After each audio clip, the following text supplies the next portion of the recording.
Au sein de Renault, le français est très utile et surtout très important lorsque nos collaborateurs roumains doivent faire des carrières internationales qui peuvent les emmener en France, mais aussi par exemple au Maroc ou en Algérie, ou même en Espagne ou dans certains pays où la langue française est bien pratiquée. Ce qu'on demande à nos collaborateurs, et particulièrement les jeunes ingénieurs ou économistes qui nous rejoignent, c'est de posséder à l'entrée une langue étrangère, donc soit l'anglais, soit le français, et puis d'acquérir rapidement une deuxième langue qui est donc l'autre langue.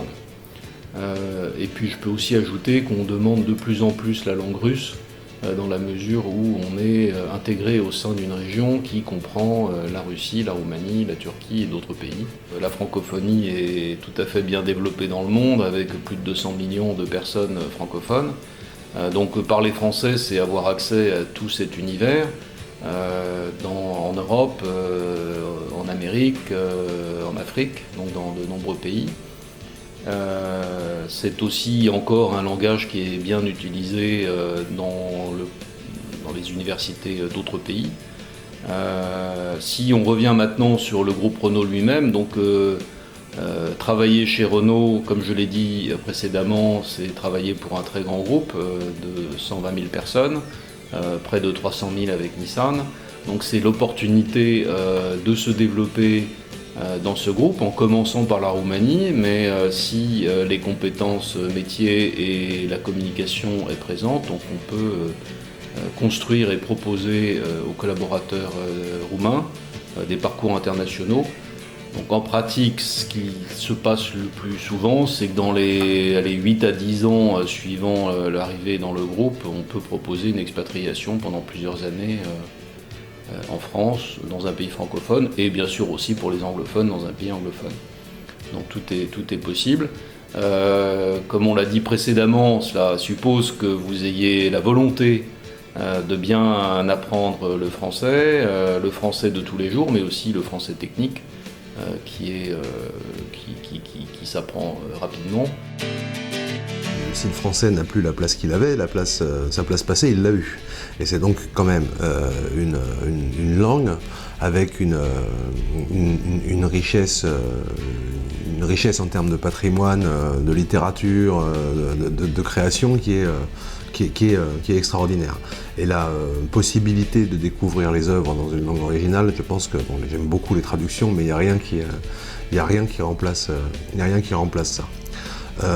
Par ailleurs, et ça c'est aussi une chance du français, un peu moins comme de l'espagnol d'ailleurs par exemple, est une langue qui n'est pas simplement parlée dans son pays d'origine. Et je ne pense pas nécessairement à l'espace européen avec la Belgique ou la Suisse ou même à l'Amérique du Nord avec le Québec, mais moi je pense beaucoup, parce que j'ai été très surpris et ravi de voir à quel point la littérature francophone africaine était vivace et extraordinairement inventive. C'est aussi une ouverture sur une grande partie de l'Afrique, ce qui fait que, à la fois en termes culturels et en termes de communication, le français conserve tout de même quelques atouts. În lumea de astăzi, la cum merg lucrurile, la cum a evoluat și nu numai societatea românească, dar întreaga societate europeană, acest tip de, nu-mi place mie cuvântul ăsta globalizare, dar toată lumea îl folosește, dar poate că e un fel de globalizare. Nu aș spune globalizare, este un soi de, e un alt nivel de libertate asumată, devine limba sau cunoașterea mai multor limbi străine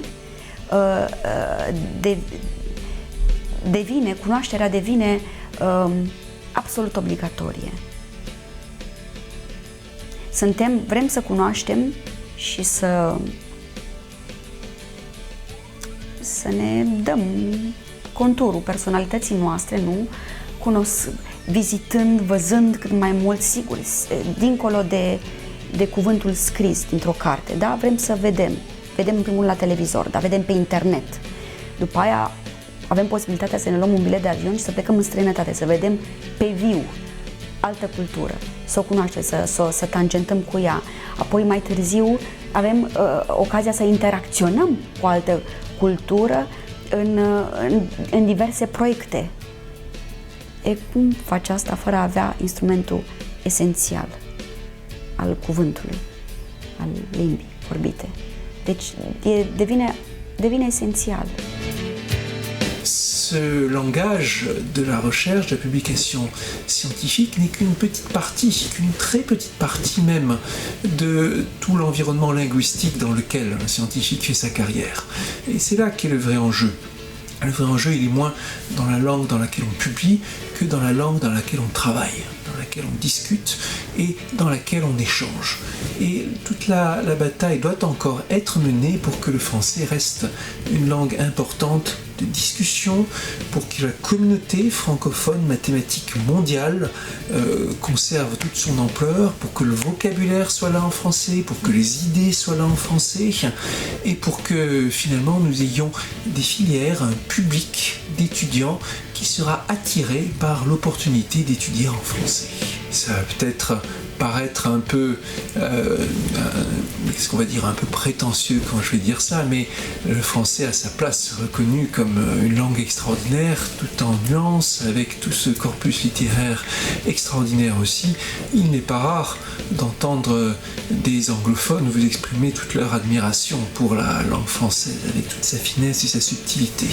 Pour un universitaire, d'abord, la langue française, c'est la possibilité de lire certains textes, certains corpus qui sont écrits en français, c'est la possibilité de profiter de l'écosystème français. Je rappelle qu'en mathématiques, c'est considéré comme l'un des pays les plus importants du monde et que même au dernier congrès international des mathématiciens, la France était le pays le plus représenté en termes de nationalité des orateurs invités.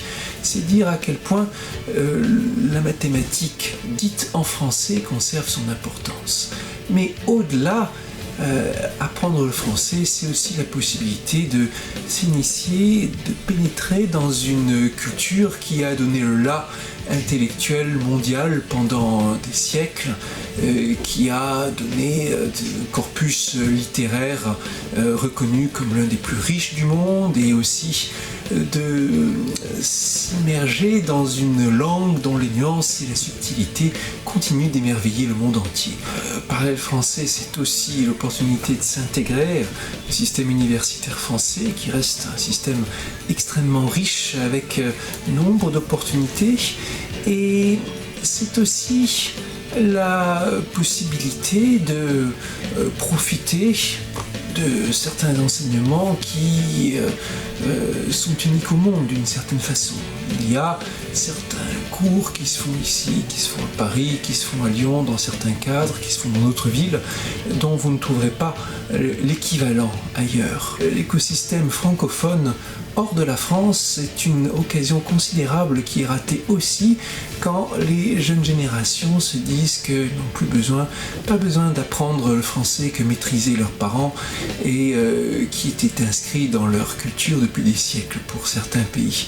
C'est une opportunité ratée parce que l'anglais, de toute façon, tout le monde l'apprend. Vous voyagez à l'étranger, vous l'apprendrez, et cela viendra forcément avec les voyages, avec la formation dans le monde moderne. Le français, ça, en revanche, ça sera un avantage, ça sera un plus, ça sera quelque chose dont vous serez fier quand vous découvrirez que sa maîtrise vous apporte un enrichissement personnel et une valeur ajoutée aux yeux de votre entourage.